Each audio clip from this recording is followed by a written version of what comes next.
renueva. Domingos, de 21 a 23. Solo quedamos tres.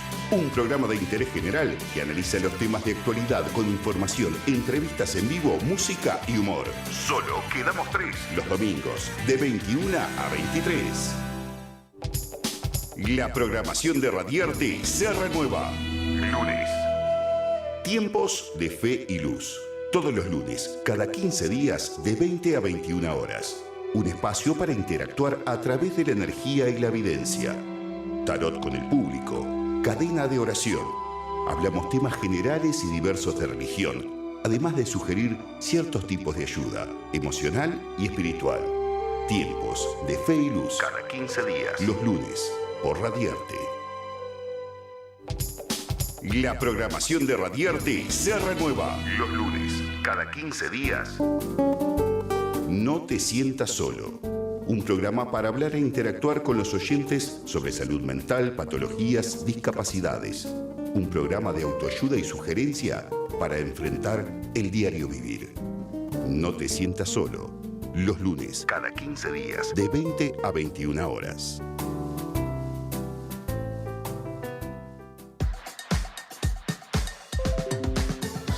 Comunicate, radiarte.com. Seguinos en Facebook, Instagram y YouTube. Radiarte.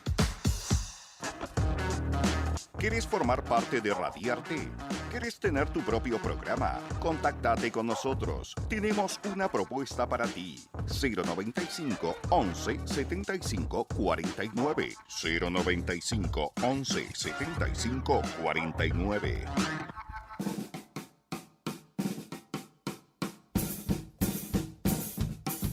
Ahora en Radiarte, todos los viernes, en su horario habitual de 20 a 22 horas, Momo Crónicas. Todo sobre Murga Joven, Carnaval de las Promesas y Carnaval Mayor. Como hace 10 años, un programa único. Momo Crónicas. Seguinos en Facebook, Instagram y YouTube. Somos Momo Crónicas. La programación de Radiarte se renueva. Sábados, de punta y para arriba.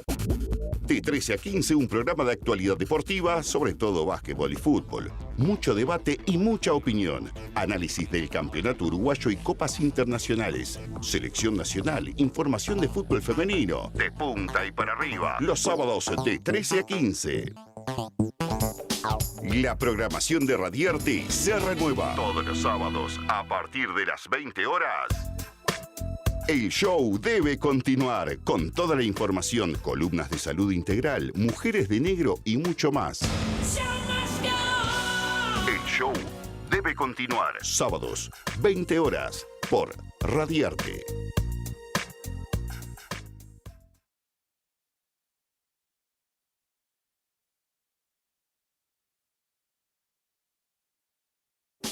La programación de Radiarte se renueva. Domingos, de 21 a 23.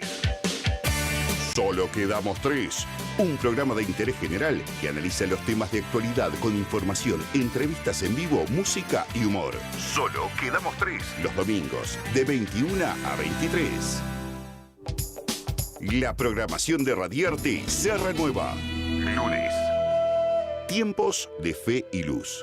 Todos los lunes, cada 15 días, de 20 a 21 horas.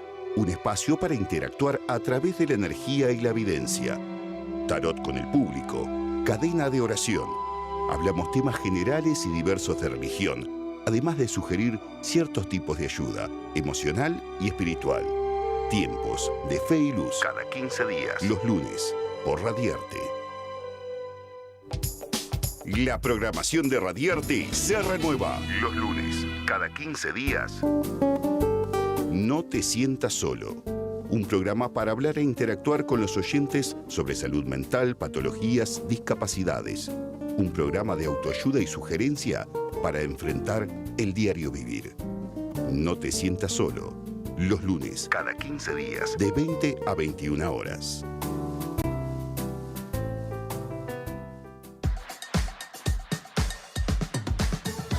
Comunicate, radiarte.com. Seguinos en Facebook, Instagram y YouTube.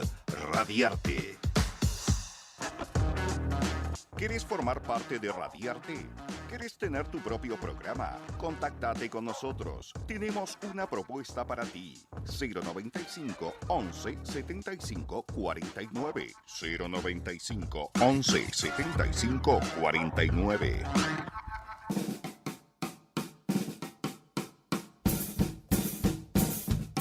Ahora, en Radiarte, todos los viernes, en su horario habitual de 20 a 22 horas, Momo Crónicas. Todo sobre Murga Joven, Carnaval de las Promesas y Carnaval Mayor.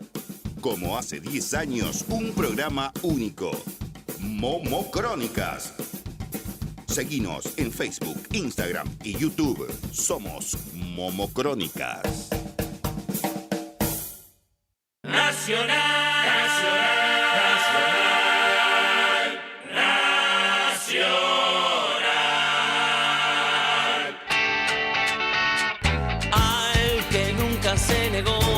Muy buenas tardes, arrancamos con un nuevo programa de Nacional, Tu Nombre es Gloria. Nos reencontramos después de unas semanas que no pudimos salir al aire, pero bueno, estamos de vuelta.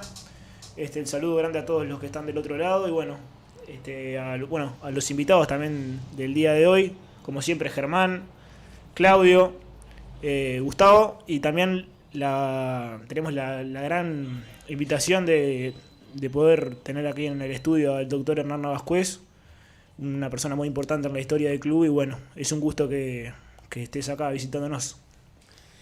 Doctor Navascués, las antiguas civilizaciones, aquellas que marcaron un jalón en el inicio del mundo, los días especiales solían poner como recordatorio para la eternidad una piedra blanca en el medio de donde se llevaban adelante las relaciones sociales.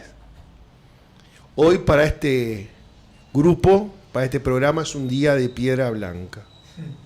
El que esté usted acá con nosotros, han venido mucha gente a este programa, que han sido un pedazo grande de Nacional. Usted es Nacional. Bienvenido y gracias por el honor que hoy nos otorga su presencia. Bueno, muchas gracias. Debo confesar que lo que usted acaba de decir me abruma. Es la pura verdad, doctor. Bueno, le agradezco profundamente, pero le agradecido soy yo. Sinceramente creo que el concepto es exagerado. Pero la buena intención se agradece y eso me obliga aún más, cada vez que recibo una expresión de esa naturaleza, a mi compromiso con Nacional. Porque en definitiva, Nacional es toda la gente que lo siente y que son los que mantienen viva esa llama intensa que provoca el club. Le debemos muchísimo, y si nos ponemos a contar cosas que igual usted se merece, todas las cosas que usted ha hecho por Nacional conspira con el horario que tenemos en el programa. Sinceramente, en un programa que queremos enfocar a varios temas que usted domina ampliamente. Hoy se conmemora un aniversario de la fundación del CURC. Hay un equipo que en lo personal entiendo que de manera caprichosa pretende o se autopercibe, por dar una nomenclatura actual, el CURC. ¿Es correcta esa visión de que el actual Club Atlético Peñarol es el CURC? Bueno, en primer lugar, inclusive por respeto a los propios partidarios de Peñarol, porque vivimos en una sociedad que debemos aprender a respetarnos, voy a hacer unas apreciaciones que pretendo que sean desapasionadas. Esto es un tema que no debemos enfervorizarnos y verlo desde el punto de vista exclusivo de una pasión partidaria. Hay que ser reflexivo en algunos de estos temas. Yo creo que Peñarol ha defendido mal su postura para sostener que es el CUR. Y el gran error es pretender que jurídicamente es el CUR, que ahí donde está débil. Porque si Peñarol hubiera sostenido una tesis sociológica de que un club se funda, tiene una tradición, y por más que en determinados momentos quienes son los socios que tenían la capacidad de decidir el destino del club adoptan una decisión, los continuadores, los que se apegaron a esa idea, continuaron con ella, podría ser una tesis de carácter sociológico, en lo cual podrían exponer mejor que la forma en que lo han hecho su defensa de la continuidad de las dos instituciones. Aquí hay un ejemplo que yo quiero poner. El proceso de Peñarol es muy parecido al que ocurrió en Argentina con Rosario Central. Clubes formados a través de empresas del ferrocarril en su origen. Pero el CUR, a través de los socios que estaban la capacidad de votar, no aprobaron la reforma propuesta por los socios criollos. Mientras que en Rosario Central la reforma fue aprobada.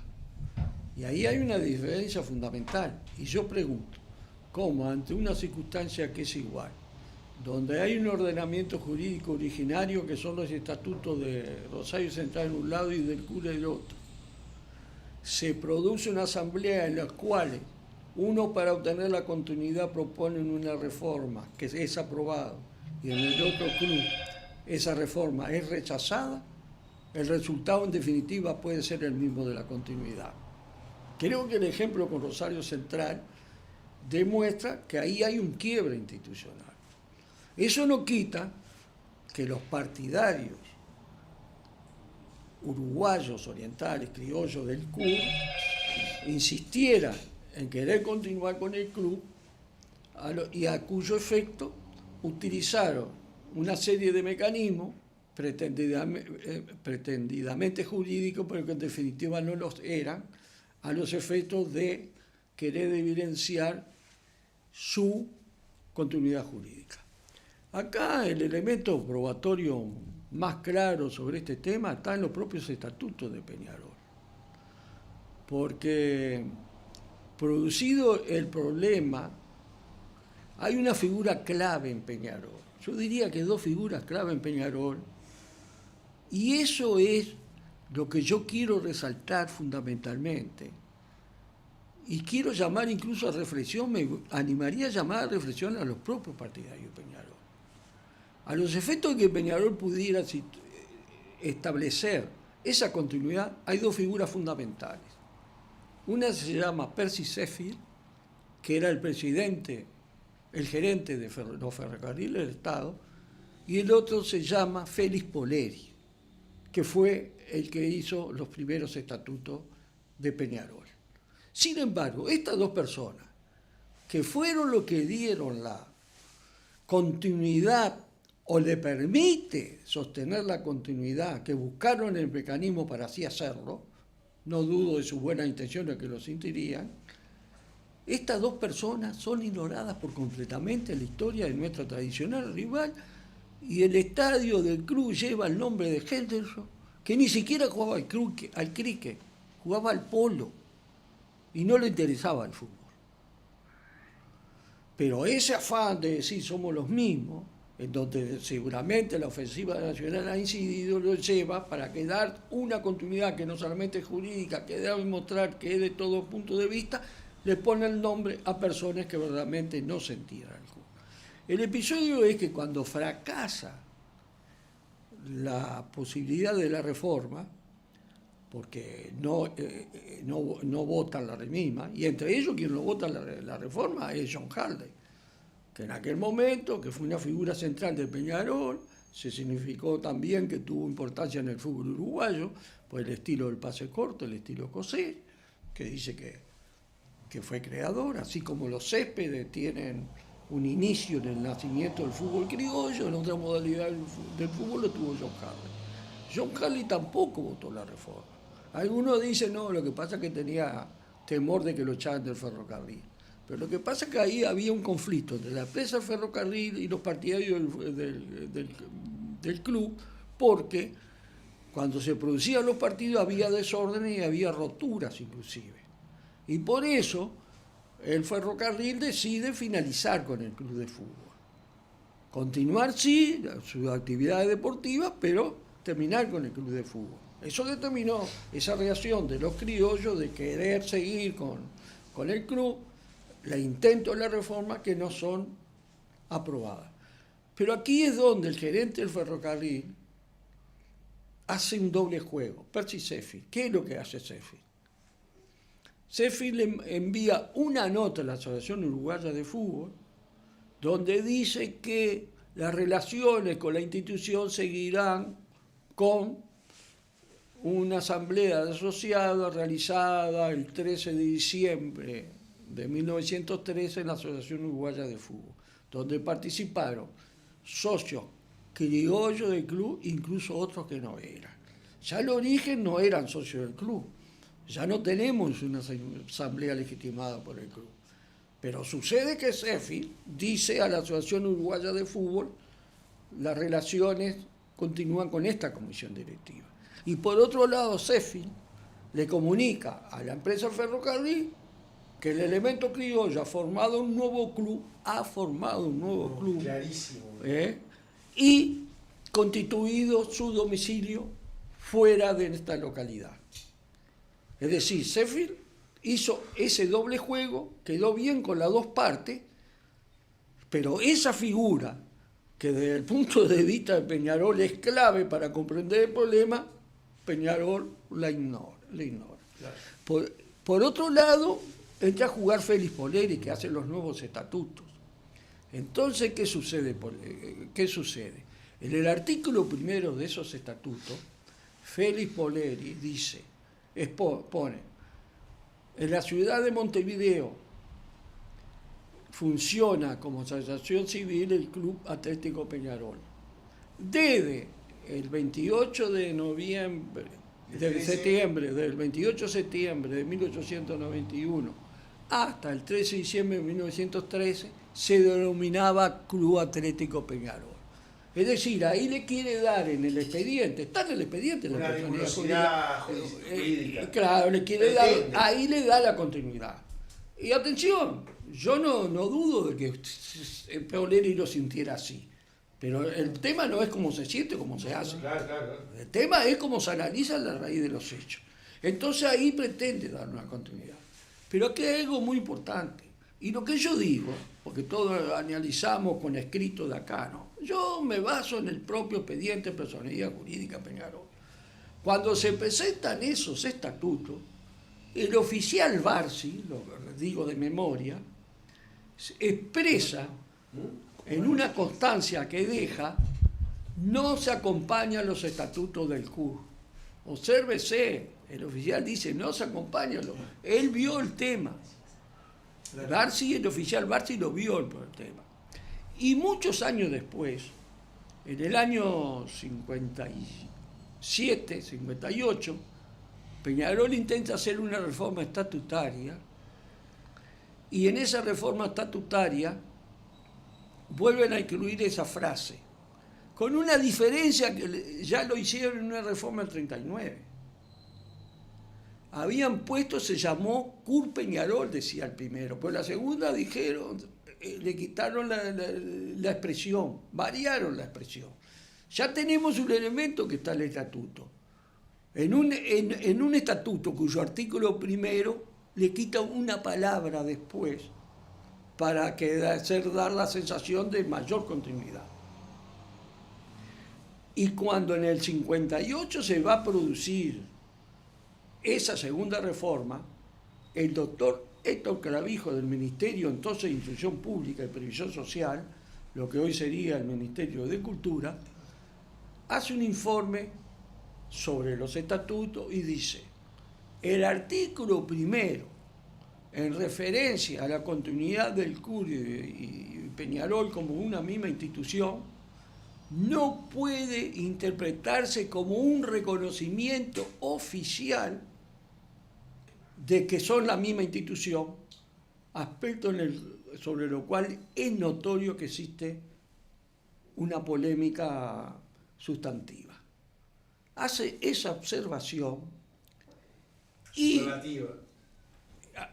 hace observación y Peñarol, bueno, si hay esa observación, sobre las observaciones Peñarol se inclina. Hay 3 o 4 observaciones más, pero esa es la fundamental. Dice, sobre la primera observación, no tenemos el inconveniente en aceptar la observación de que no implica un reconocimiento oficial. Repito, esto está en el estatuto de Peñarol. El estatuto está en la personería jurídica Peñarol, en el expediente de personería jurídica consta esta tasa. Y Peñarol acepta la observación. Si jurídicamente tenían los elementos, tenían que haberlos presentado. No lo presentan. Y esto es una de las razones fundamentales por los cuales, desde el punto de vista jurídico, Nacional tiene un arma muy importante para evidenciar que jurídicamente no es la misma institución. Que desde el punto de vista sociológico, sentimental, se pueda sostener, emocional, que son los continuadores, emocional, lo comprendemos, lo aceptamos. Sociogeográfico. Y si quieren festejarlo, bueno, que lo festejen. Pero desde el punto de vista estrictamente jurídico, vuelvo a insistir, la prueba fundamental está en el expediente de la personería jurídica Peñarol. Doctor Navascués, ¿en algún momento se le ha pedido al Ministerio de Educación y Cultura una definición sobre este tema? No, y tampoco es conveniente pedirla, porque depende de quién lo toque. Si el funcionario es de Peñarol, lo va a ver desde el punto de vista Peñarol, y si es de Nacional, lo va a ver desde el punto de vista nacional. Expedirse estos elementos emocionales no se van a expedir, y además, aunque alguien se pida... ¿Usted no sería partidario de eso, de pedir una definición del Ministerio de Educación y Cultura? No, eso no lo va a dilucidar, es una polémica que va a seguir y va a existir, pero vamos a entendernos. ¿Cuándo nació la República Oriental del Uruguay? Bueno, ¿Cuándo nacimos como el Estado? Hay 2 o 3 teorías distintas, ¿no? Que el 25, algunos el 28, otros 1930. Es decir, y lo curioso es que una personalidad muy importante en el país que sostiene una tesis desde el punto de vista de la República Oriental del Uruguay, desde el punto de vista de su partidarismo por Peñarol, estaría en contradicción con lo que sostiene la República Oriental del Uruguay. Pero dejémoslo ahí, sí. Son circunstancias que se dan, porque yo no descarto que aún mismo, yo mismo que comencé diciendo que hay que ser desapasionado para juzgar esto, la pasión en algún momento también impere y lo vea con un elemento pasional. Ahora bien, durante muchos años hubo un acuerdo entre Nacional y Peñarol sobre este tema y no hubo una mayor polémica, porque hubo un acuerdo ante un planteamiento que en su momento hizo Rodolfo Bermúdez, pero en aquella época las relaciones eran muy distintas, no son tan enfrentadas como era ahora, y el tema quedó stand-by. Lo que pasa es que en 1932, cuando Wander disputaba el campeonato, iba primero el campeonato, y le llevaba 2 puntos a Nacional, y faltaban 2 fechas, Peñarol comunicó que en razón de los intensos calores no iba a disputar las últimas 2 fechas, no juega el partido con Wander. Hoy hubiera sido sancionado, porque aquella era otra época. Y al no presentar, le facilitó a Wander.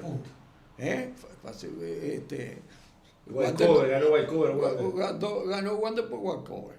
Eso provocó reacción en la gente de Nacional y ahí es cuando se empieza a desatar la polémica. Hasta a tal grado que Mantrana Garín, que fue presidente de Peñarol, promueve una reforma en el año 39 donde hace ese cambio, la cláusula primera que hice referencia hoy. La Asociación Uruguaya de Fútbol sí ha confirmado que Nacional es el equipo más viejo de la asociación y lo refrendó en una plaqueta en la sede nacional. Bueno, en esa plaqueta no nos olvidemos que el fútbol estaba dividido. ¿En esa plaqueta? Claro, cuando entrega la plaqueta Peñarol estaba en la asociación, entonces no había discusión sobre esa polémica. La plaqueta tiene su importancia. tiene igual su Peñarol importancia, no porque estaba fue en la la asociación. Pero, desde el punto de vista estricto de lo que ha sido la Asociación Uruguaya de Fútbol, como Peñarol estuvo escindido, aún independientemente de la conciliación de la fecha de fundación, Nacional sería el decano porque es el club que tiene más continuidad en la asociación, Sí. a pesar de que no le permitieron actuar en el primer año. Habla de la escisión que hubo en los años 20. ¿Cómo? Usted habla de la escisión que hubo que no, ellos no fueron a Colombia, por ejemplo. Claro. Claudio, acércate al micrófono. Y que- No sé si quieren hacer una ronda de preguntas para poder pasar a otros temas. No, yo quería acotar algo que al aprovechar la presencia Adelante, Añón. del doctor Navascué, que es un erudito en todos estos temas y en todos los temas judiciales, por supuesto, por su profesión y por su excelente destacada actuación, de un caso que hubo que creo que no le resta importancia y nadie lo recuerda y nadie lo dice. Yo quiero que usted me diga a ver si lo recuerda, porque salió en los medios de prensa, los informativos centrales, cuando un jurista que ya no está entre nosotros, muy reconocido, como el doctor Enrique Tarigo, y siendo vicepresidente de la República, cuando volvemos de la dictadura y se restaura la democracia, él fue el vicepresidente de la República conjuntamente con Julio María Sanguinetti. Él invita, para terminar con el tema del decanato, invita a que alguien tome la bandera de representar a Peñarol y se presente ante la justicia con él, para terminar con el tema del decanato en la justicia. Pero él pide que se presente alguien de Peñarol si cuenta con fundamentos y con pruebas verdaderas, sino que ni pierdan el tiempo. Yo no sé si usted te lo recuerda. Esto salió en los medios, en los informativos centrales de todos los canales. Confieso de que Tarigo haya dicho eso, no lo recuerdo. Lo que sí yo le puedo decir es lo siguiente. La comisión de decanato yo la integré. En esa comisión de decanato participaron muchas personalidades, inclusive algunas personalidades vinculadas a Nacional en el ámbito público, pero que fueron a pocas reuniones. Cito algún nombre, por ejemplo, integraba la comisión de decanato Jorge Valle y también la integró Washington Beltrán. Beltrán participó en dos sesiones, pero sus ocupaciones periodísticas y Valle también, políticas, en fin, no tuvieron una participación activa. Acá hubo una participación muy activa de Miguel Restucia, de Rodríguez Ituño, un gran delegado que tuvo Nacional, que lamentablemente se retiró al poco tiempo de haber asumido, y fue Rodríguez Ituño quien sugirió, porque el doctor Tarigo no integraba la comisión. Bueno, pero aparte Pero hace Rodríguez esto que es lo que Ituño llama la dice, atención. nosotros, es más, cuando esa vicepresidente comisión fue de la cuando Corte. yo fui a ver el expediente de personería jurídica de Peñarol.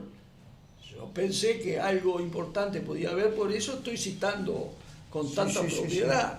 Y hasta tengo fotocopia tanto del artículo, de esos artículos, como de la nota de Peñarol cuando aceptan la observación. Entonces con Rodríguez Ituño le dijimos a los demás que lo mejor era entregar los elementos a una persona independiente con conocimiento jurídico para que él lo viera ya con la visión de los elementos reunidos y no con la pasión con que se inició el tema, donde cada uno de los integrantes le damos más importancia a una cosa, otras a otro, porque en eso cada uno cree que lo que él descubrió o hizo es el elemento trascendente. Entonces se independizó, y yo creo que fue un gran acierto, y cuando estalla el informe del doctor Clavijo y se procuró y no hubo respuesta de Peñarol, el doctor Tarigo hace referencia a eso y dice, en el momento de la prueba, Peñarol hizo mutis por el foro. Y yo posiblemente, que he dicho que no era conveniente llevarlo a la justicia porque va a ver elementos pasionales, yo creo que si el doctor Tarigo, esa expresión del doctor Tarigo, tiene su base precisamente en esta apreciación, en este informe del doctor Clavijo. Que yo quiero resaltar además que yo quise hablar con el doctor Clavijo. Quería verificar a ver quién era y quise averiguar. Y como yo conocía personalmente a Enrique Beltrán, que fue otro hombre público destacado en la década del 50 y del 60, había estado en el Ministerio de Instrucción Pública precisamente, en el periodo posterior. Y cuando le pregunté si se acordaba, él me dijo, me acuerdo, falleció cuando yo estaba en el ministerio, es más, yo hice uso de la palabra en ese periodo. Es decir, que el doctor Clavijo falleció y por eso no pudimos obtener su versión sobre el episodio. Pero lo cierto es que eso está en el expediente. Y es uno de los elementos inclusive que a mi manera de ver me hace ver por qué muchas veces se insinuaba o se decía, porque las cosas se van deformando, las versiones se van deformando, que hubo un dictamen de un fiscal de gobierno, estoy seguro. Jamás. No fue el dictamen del fiscal de gobierno, fue ese dictamen del doctor Clavijo, indudablemente. Claudio Darío Patrón López, por favor. No, Llévate el micrófono contigo. por si no se escuchó, cuando el doctor Navascués hablaba de que Peñarol no integraba la asociación, en mis dudas le pregunté, porque yo tenía idea de que sí se estaba refiriendo al cisma ese que se produjo cuando justamente tuvo lugar las Olimpiadas de 1924 en Colombia, ¿no? Sí. No, por supuesto, a ver, que el doctor me corrija, yo sobre el tema, el conocimiento que tengo es el siguiente. Yo, exactamente, mi concepto sobre este tema está muy vinculado con lo que está diciendo el doctor Navascués, de que Peñarol creo que equivocó el camino de pretender demostrar su ancianidad con respecto a Nacional, es decir, ser anterior, pretender demostrarlo jurídicamente. Porque tal vez hubiera tenido éxito si lo demostraba desde el punto de vista sociológico, ¿no? El conocimiento que yo tengo es el siguiente, y le pido al doctor que me corrija con sus conocimientos. El argumento que yo tengo es que, no sé si fue en 1912 o 1913, hay documentación del traspaso total del patrimonio del CURC al hospital. Yo tenía entendido que era el hospital italiano, otra vez me corrigieron que era el británico. Traspaso total del patrimonio de la persona jurídica CURC a ese hospital. Por lo tanto, una persona jurídica, si se desprende de todo su patrimonio, es una demostración de que no existe más como persona jurídica. Ese era el argumento en que yo me apoyaba, de que no se puede pretender la continuidad de alguien que había fenecido como persona jurídica. Al pasar el CURC, y existe documentación de que pasó todo su patrimonio, pasó a estar en cabeza del hospital británico, que no puede revivir a alguien estilo Lázaro de la Biblia con el nombre de aquel que murió, ¿no? Lázaro, que ya sabemos, o la hija de Jairo, está en la Biblia nada más. Peñarol, si existe como persona jurídica, tiene que existir después de ese traspaso patrimonial del CURC al hospital británico o hospital italiano, que en eso no tengo claro cuáles dos hospitales. Está todo en el británico. Británico, bueno. No sé ese argumento, creo que es un argumento de peso que se puede inferir inclusive de la explicación que hizo el doctor. Pasar el micrófono al doctor. Pero no solo hubo una donación, hubo dos donaciones. Estuvo la donación de sus bienes al hospital británico, efectivamente fue británico, lo cual es lógico, tengamos en cuenta que tanto el ferrocarril como el hospital británico era fruto de la influencia en aquel momento del Imperio Británico en el Uruguay, que tenía muchas empresas. Pero los trofeos los donó, ¿y a quién los donó? Al Club Peñarol. Si el CUR dona los trofeos a Peñarol, ¿alguien se dona a sí mismo? Es más, tengamos en cuenta de estas cosas. Dice que cambiaron el nombre, pues no solamente cambió el nombre, cambió la bandera.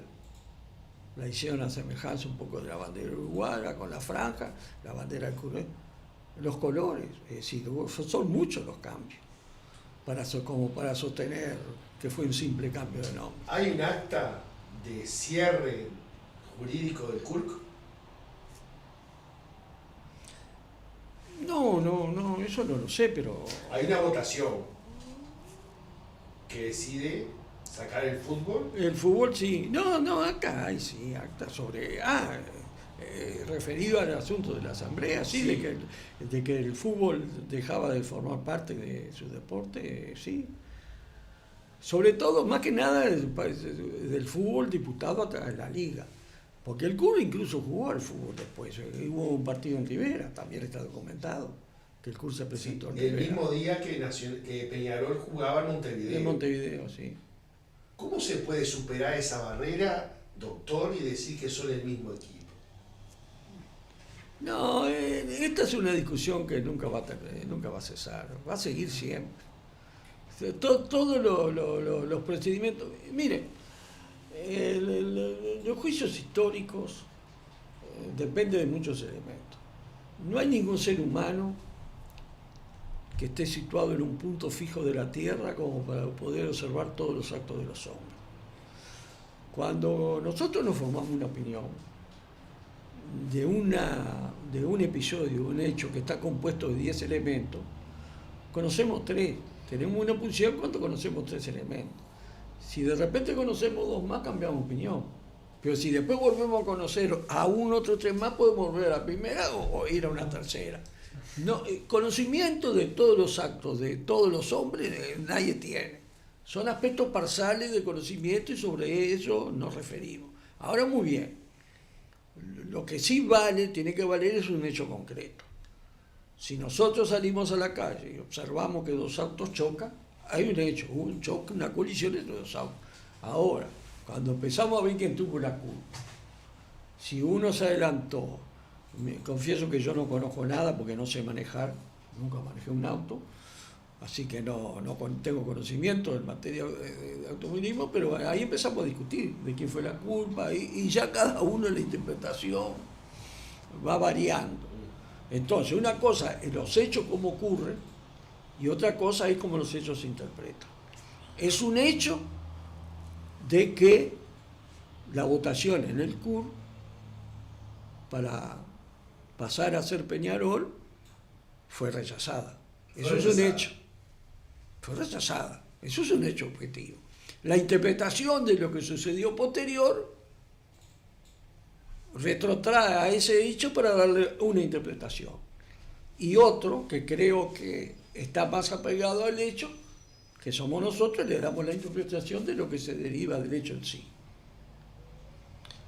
Y en todos los episodios de los órdenes de la vida, cuando se producen polémicas y con una pasión como la que produce el fútbol, esa pasión no va a dejar de cesar y no va a terminar nunca. Es como cuando estamos discutiendo, es un hecho que Pelé fue un jugador extraordinario, es un hecho que Maradona fue extraordinario, Messi fue extraordinario, en fin, pero ¿quién fue el mejor? Y bueno, ahí ya empezamos a distintos elementos para considerar.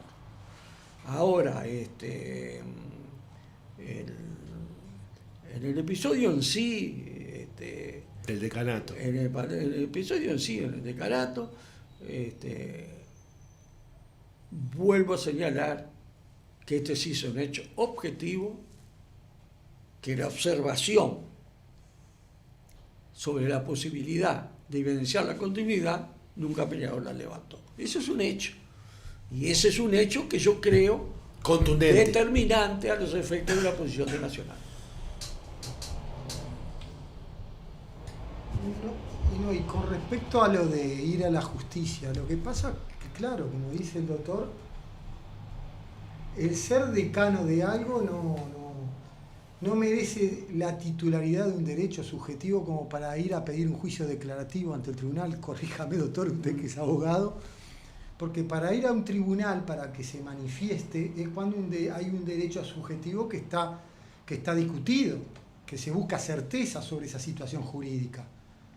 Y aquí está en una situación de ser decano, que yo sepa ahora, no sé qué consecuencias patrimoniales puede generar, como para reclamar la titularidad de esa calidad. Por eso creo que la pregunta que Añón había dicho, si de ir a la justicia, a mí también se me ocurrió. Me pongo a pensar ahora que no amerita la justicia, habría que hacer un juicio declarativo, es decir, que declarara el Poder Judicial, bueno, el tema del decano es A y no es B, pero no hay un derecho que esté en juego, ¿no es cierto? ¿Pero usted cree que si la justicia se pidiera, la parte perdedora la va a aceptar? ¿La va a acatar? Bueno. Va a seguir con la misma función. Yo le voy a poner un ejemplo. Cuando se discute sobre la nacionalidad de Gardel, si Gardel fue francés o si fue uruguayo, en fin. Algunos han propuesto hacer una prueba de ADN. Sí. Y los argentinos dicen, no, la justicia ya se pidió, porque estuvo el testamento de Gardel. Entonces ya se pidió, como ese testamento decía que era francés, en fin, todo lo demás, se pidió la justicia. Entonces, ¿para qué vamos a ADN? Se pidió la justicia. Ahora también es muy curioso lo que sucedió en ese juicio, porque resulta que se abre una asociación en Buenos Aires con un testamento donde Gardel dice que es francés, que tiene la curiosidad que escribe Toulouse con C en lugar de con S. Gardel no conocía cómo se redactaba su edad de nacimiento, lo cual llama la atención. Y se agrega a ello una partida de función que dice que murió Carlos Gardel, ciudadano uruguayo nacido en Tacuarembó, porque es lo que dice la... Entonces, ¿cómo? El juez, ¿cómo un juez identifica al mismo ciudadano y sin dar mayores explicaciones cuando una partida de nacimiento, un testamento dice una cosa y cuando la identificación de la figura que falleció dice otra? Usted contándome eso me hace dar referencia a que cuando el Kurk le dona a Peñarol lo que quiero decir los con trofeos, esto, que la justicia resuelve una situación, pero no quiere decir que esa situación que resuelve la justicia sobre un conflicto que se plantea sea la verdad. Hace cosas juzgadas, pero eso no quiere decir que sea verdad. Miren que hay muchos ciudadanos que han sido condenados injustamente. Sí, claro. Muchos ciudadanos que han sido injustamente. Por algo muchas veces hay indemnizaciones a ciudadanos. Sin embargo, eso no le va a quitar el carácter de cosas juzgadas. Por eso no ofrece garantía. Lo que sí hay a través del tiempo, una identificación de Nacional eterna con la Asociación Uruguaya de Fútbol, lo que no ha ocurrido con el tradicional adversario. Pero acá hay algo que yo voy a señalar y voy a decir. Con Nacional se consolida el fútbol uruguayo como fútbol uruguayo, nace el fútbol criollo, porque las demás instituciones eran extranjeras. Se consolida el fútbol uruguayo. Con Nacional nace la campaña internacional del fútbol uruguayo, la brillante historia del fútbol uruguayo. Y Nacional es el club que difunde el fútbol al mundo. Impresionante. Después la carne de ¿Por gallina. qué no difunde el fútbol del mundo? Porque para Europa el fútbol estaba en Europa. Cuando Nacional va a los Juegos Olímpicos, les muestra a los europeos que de este lado del Atlántico Se juega el fútbol. había un fútbol competitivo y que era el mejor del mundo, y que era el fútbol uruguayo. Y al año siguiente, Nacional es una gira extraordinaria en Europa, al influjo de que sus jugadores habían estado en Colombia, y a raíz de eso toda Europa ve a los jugadores uruguayos que fueron presentados, aún siendo nacional, eran presentados como los campeones del mundo. Hay testimonios fílmicos, inclusive. Yo, dentro de las pocas cosas que pude ver, fue un gol de Scarone tirado por penal en Italia. Tiro rastrero junto al palo, como que se señalaba que Scarone siempre tiraba sus tiros. Nacional difundió al fútbol al mundo. Y atención, con la asociación, Nacional afilia a la FIFA y es que consolida la FIFA.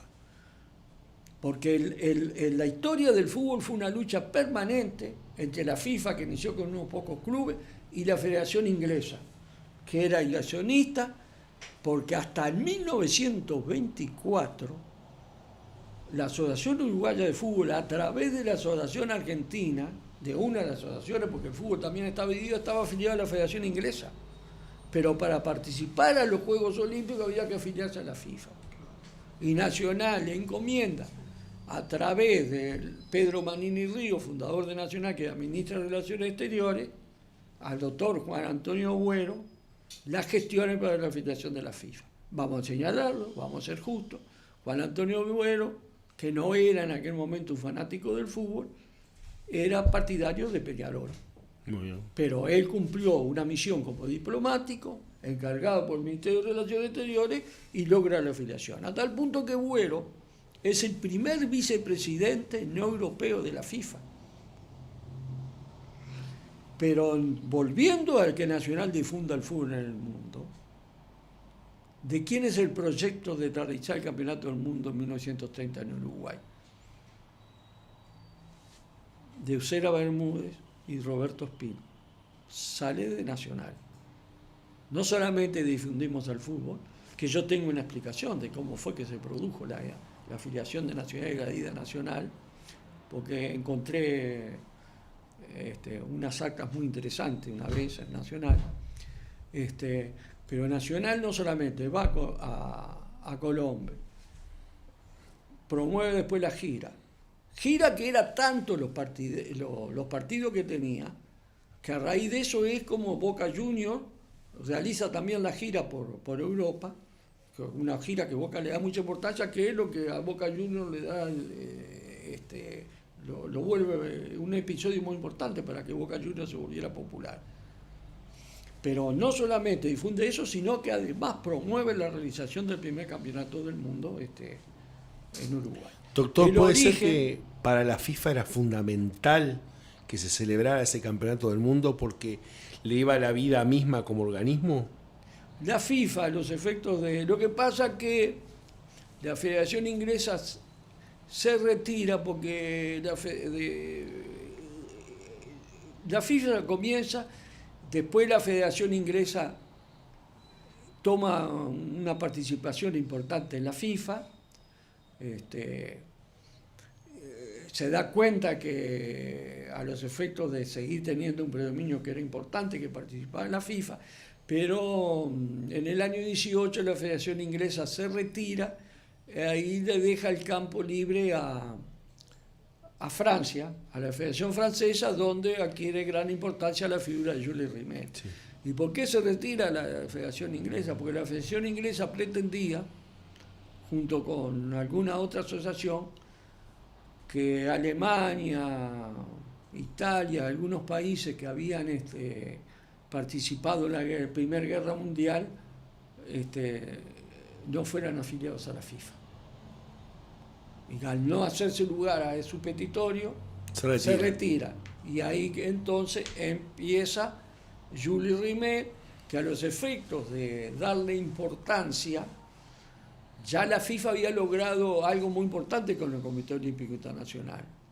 Y lo que había logrado era que el Comité Olímpico Internacional reconociera a la FIFA la organización de los Juegos Olímpicos. De fútbol. De fútbol. Y por eso mismo es que Uruguay juega antes de los Juegos Olímpicos. Sí, no es parte de los Juegos. No forma parte en el inicio de los Juegos. El campeonato Primero el campeonato de fútbol y después empezaron los Juegos. Y la FIFA lo promueve a través de una revista que saca la Federación Francesa como Olimpiadas Mundiales de Fútbol. Y habla también el torneo, dice Olimpiadas, Torneo Mundial de Fútbol. Y cuando se produce en el año 23 un incendio en el Parque Central, Nacional recibe una nota de la Asociación Argentina donde le ofrece un préstamo de 5.000 pesos a los efectos de que colaborar con la restauración del Parque Central. Y en la nota expresa lo siguiente: no ofrecemos una cantidad mayor porque es nuestro propósito participar el año que viene en las Olimpiadas Mundiales de París. O en las Olimpiadas Mundiales de París. Yo que tuve oportunidad de leer ese acta, inclusive le entregué copia con la autorización correspondiente de la Directiva Nacional a un historiador muy importante del fútbol uruguayo, como es Atilio Garrido, que profuso historiador del fútbol. Atilio Garrido creo que incluso la llegó a publicar la nota. Y esa nota fue, a mi manera de ver, lo que inspiró a Nacional y a las Olimpiadas. Y curiosamente, la Asociación de Fútbol Argentino no concurre, ¿por qué? Porque estaba dividido. Y mientras que acá en Uruguay la federación trató de que la asociación no fuera, con influencia a través del Comité Olímpico, lo que provocó la renuncia del doctor Gigliani, que era el presidente del Comité Olímpico. En cambio, en Argentina, la división sí provocó que no hubiera apoyo. Mientras que acá, a pesar de la división, si bien no hubo apoyo, está el episodio de que Atilio Narancio hipoteca bienes de su propiedad y Numa Pesquera aporta una cantidad importante, a lo que se agrega la ida de Cato La Guarda a España a los efectos de iniciar una gira previa para recaudar fondos. No solamente fue la decisión de la asociación, se habrá tenido importancia nacional en esto, que 2 de sus hombres tuvieron que hacer aportes económicos importantes a los efectos que Nacional pudiera participar. Por eso mismo Atilio Narancio es reconocido como el padre de la victoria. Doctor Navascués, ¿la historia de los triunfos del fútbol uruguayo es la historia de los triunfos de Nacional? No, en el fútbol uruguayo, lo que no hay duda es que en los triunfos del fútbol uruguayo, Nacional fue el principal participante en todo. Es el único club que participó en todas las conquistas. Nuestro tradicional rival no solamente no participó en Colombia, sino que obstaculizó también. Obstaculizó. Proponiendo la no ida. Sí. Después vino, el triunfo determinó la unificación. Vino Laudo Cerrato, en fin. Pero tampoco participó en 4 conquistas del fútbol sudamericano. Ahora bien, hay que reconocer también en una colectividad que tuvo una participación importante en la gesta de Maracaná. Sí, mucho después. Mucho después. Se integró. Se integró. Que tenía una larga deuda que en parte la pagó en esa instancia. Pero desde el punto de vista de los jugadores, de los triunfos, el partícipe fundamental siempre fue Nacional. ¿Qué opina del actual paro en el fútbol uruguayo? El paro es mucho más complejo de lo que venimos hablando. De lo que la gente supone. El paro está en juego una lucha de poder, determinados clubes que no se resignaron a que hubo una transformación en el fútbol uruguayo, transformación que se veía venir porque es lo que la FIFA está imponiendo. Y esos clubes largan una idea que dice la liga. Ahora, ¿alguien escuchó en qué consiste y qué va a cambiar la liga? En primer lugar, la liga ya existe. Una cosa es la liga, otra cosa es la liga con personería jurídica. Que cuando dice la liga, quiere decir eso, la liga con la personería jurídica.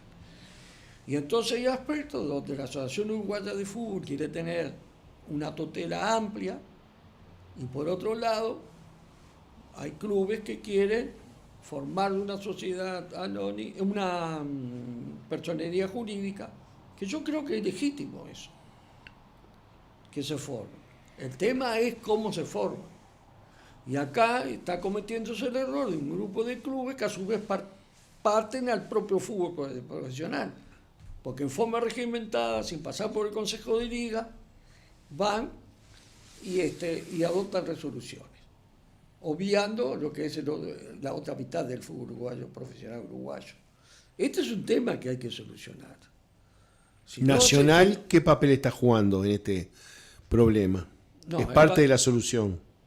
No, el papel que juega Nacional es apoyar el estatuto del fútbol uruguayo.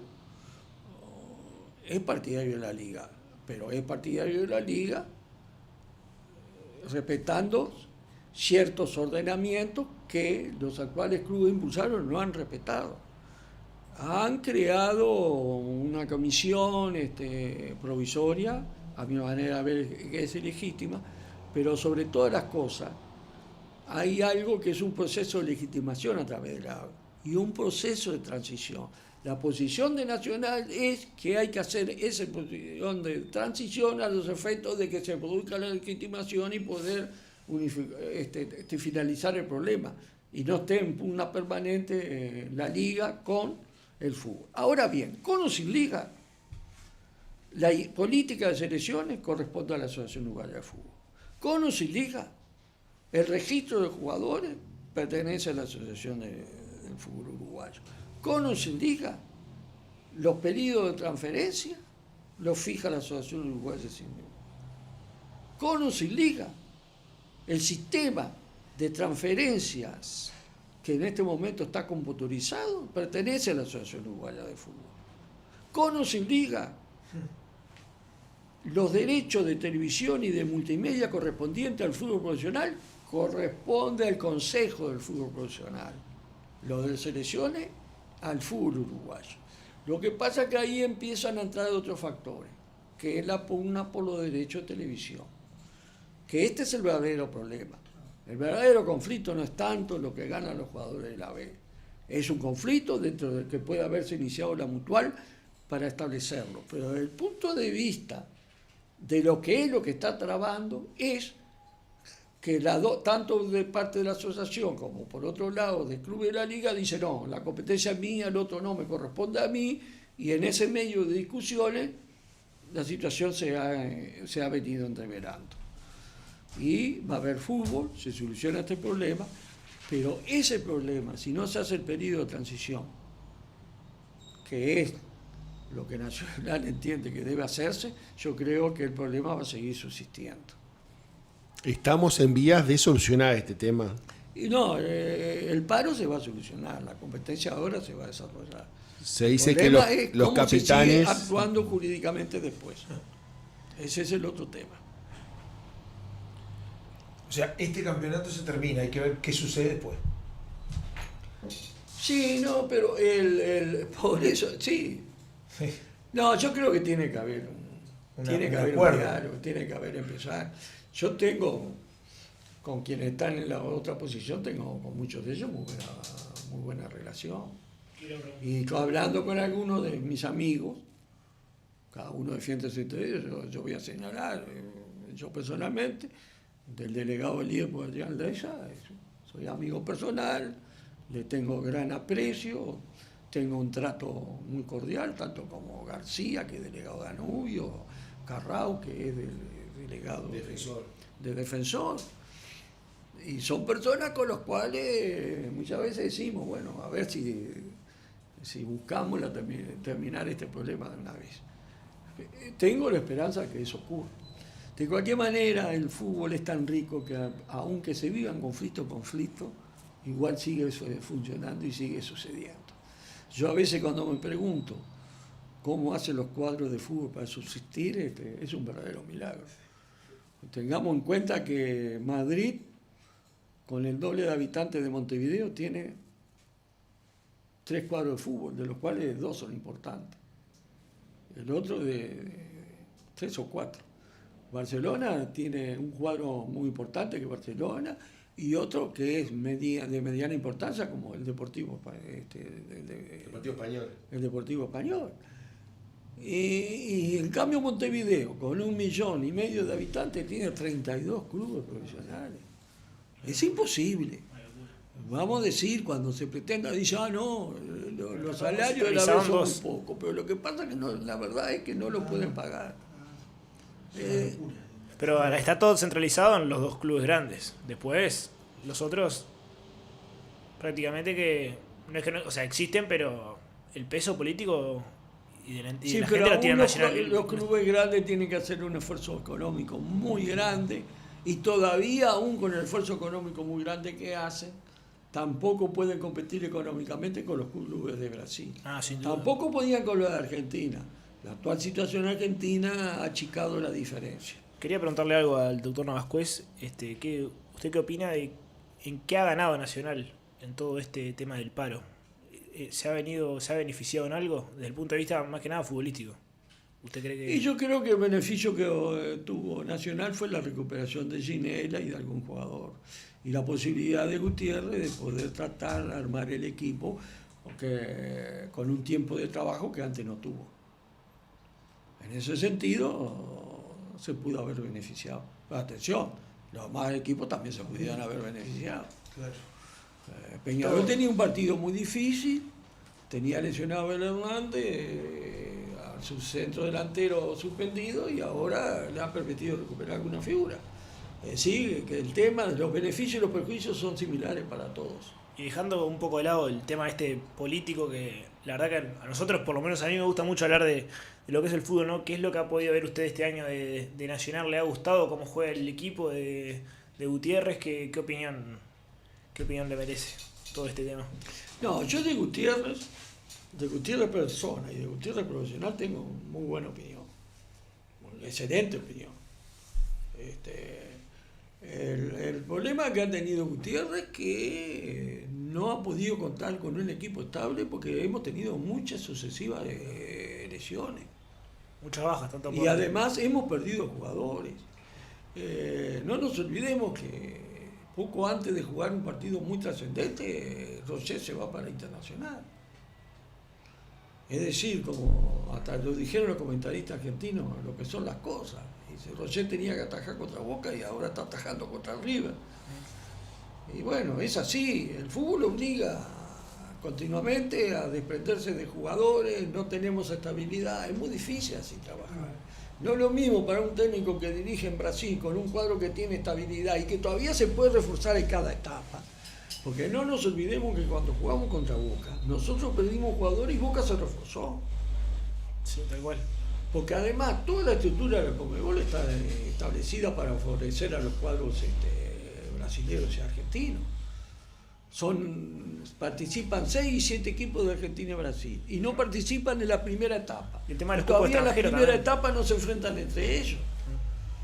¿Cómo me va cuando dice tantos años que no se gana la Copa Libertadores? Bueno, en primer lugar ha cambiado, pero antes eran 2 equipos por país.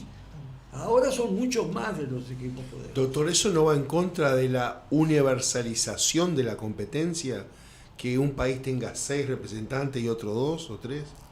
Y va, pero lo que pasa es que esos son los aspectos económicos. El cambio, hasta 1970, 72, el fútbol uruguayo económicamente era un buen profesionalismo. ¿Por qué? Porque la moneda uruguaya era fuerte. Y en el Estadio Centenario se llenaba. Y era mucho dinero. Y entraba el dinero, entraba por ahí. Cuando vino la televisión cambió. Entonces el mercado uruguayo es muy chico y entonces otros empezaron a tener dinero y los empezaron a tener más fortaleza. Mira que yo vi en el Estadio Centenario, cuando estaban lo que se llamaban los campeonatos de verano, que eran muy importantes. La Copa Montevideo. La Copa Montevideo. Equipos europeos. Yo vi jugar en el Estadio Centenario a Didi. Vi jugar en el Estadio Centenario a Riveliño. Vi jugar en el Estadio Centenario a Tostado. Vi jugar en el Estadio Centenario a Carlos Bianchi.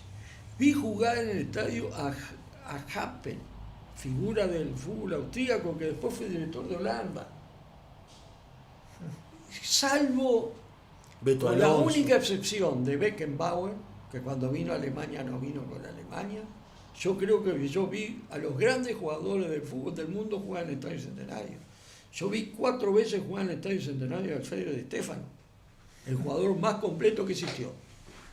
No digo que haya sido el mejor, pero el más completo porque hacía todo y hacía bien. Cualquier aspecto que usted... Es más, es un caso muy curioso, porque hoy cuando se considera al Real de Madrid como el cuadro más importante del fútbol, que ha dado el fútbol, el cuadro de más títulos, y esa gloria que tiene el Real de Madrid en el año 53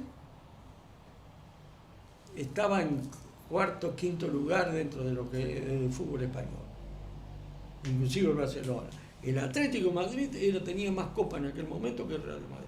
Llega Alfredo Di Stéfano por un elemento muy casual, porque lo contrataron tanto el Barcelona como el Real Madrid. ¿Y por qué los dos?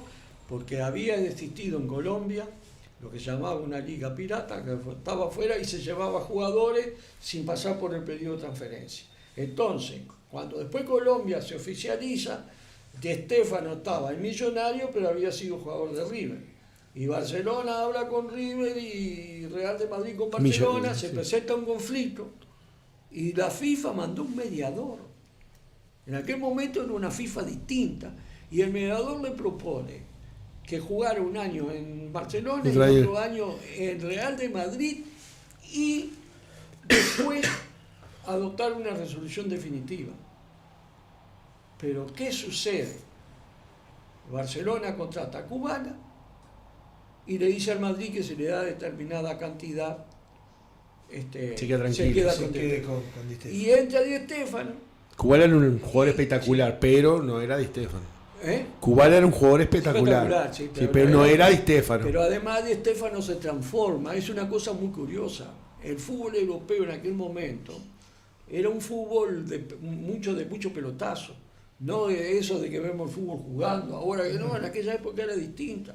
Y Di Stéfano se transforma en un jugador de toda la cancha, porque él mismo lo decía, veía pasar la pelota por arriba, empezó a bajar, no la tira, témela a mí. Entonces se transformó en un jugador de toda la cancha.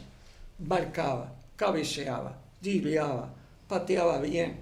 Di Stéfano ganó una Copa del Rey con Barcelona en la última jugada. Cuéllar driblea a Domínguez, tira y la pelota entraba en el arco y cuando va a entrar un jugador detuvo la pelota. ¿Quién fue? Fue Di Stéfano. Increíble. Larga la jugada, se la da Gento, va corriendo, Gente driblea, levanta un centro y quien llega para cabecear y hace el gol es Di Stéfano. En la misma jugada salva el gol y hace el gol de triunfo en el último minuto. Creo que Pelé tiene la misma opinión que usted sobre Di Stéfano, que fue lo más grande. Fue el más completo. Yo no digo que fue más. Para mí el más grande fue Pelé, pero el más completo, ¿por qué? Porque hacía todo y todo lo hacía bien. No era el mejor cabeceador, pero cabeceaba muy bien. No era el mejor driblador, pero dribleaba muy bien. En lo cual creo que sí era quizás el mejor, era pasando la pelota además. Además tenía un sentido tan antivedetismo. Era cascarrabia, tan antivedetismo, que lo decía Puskás. A él Di Stéfano le ponía muchas veces doble marca. Y Di Stéfano le decía a Puskás y a Rial y a Gento, hoy no juego, jueguen ustedes, no me la den. Y él se dedicaba a marcar al mejor jugador del cuadro contrario, cambiaba 1 por 3. Eso lo inventaba él en la cancha. Hoy con el vedetismo que tienen los jugadores, ¿ustedes se imaginan? Jugadores haciendo ese sacrificio para pasar inadvertido, pero ganaba el equipo.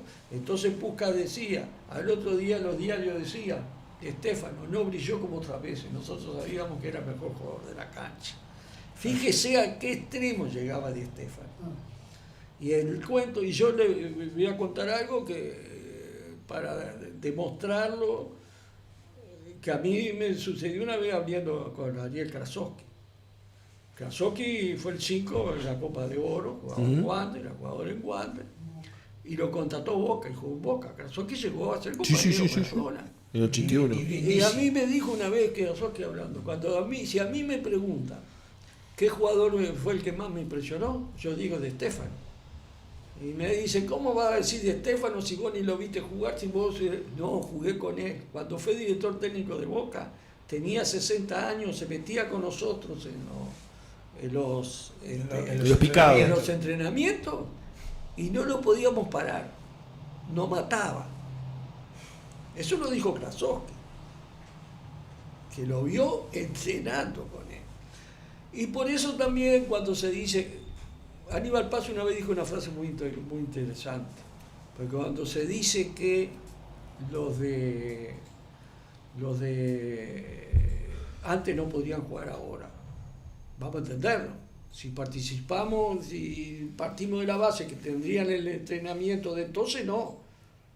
Pero si están con el entrenamiento de hoy, ¿cómo no van a jugar si la pelota ahora es mucho más liviana? Aquella era mucho más y la pesada, dieta, y la concentración, la concentración y la suplementación. Desde luego, con aquellos elementos no jugarían. No. Pero la mejor demostración que el jugador bueno de toda la época se evidencia con jugadores que duran 20 años.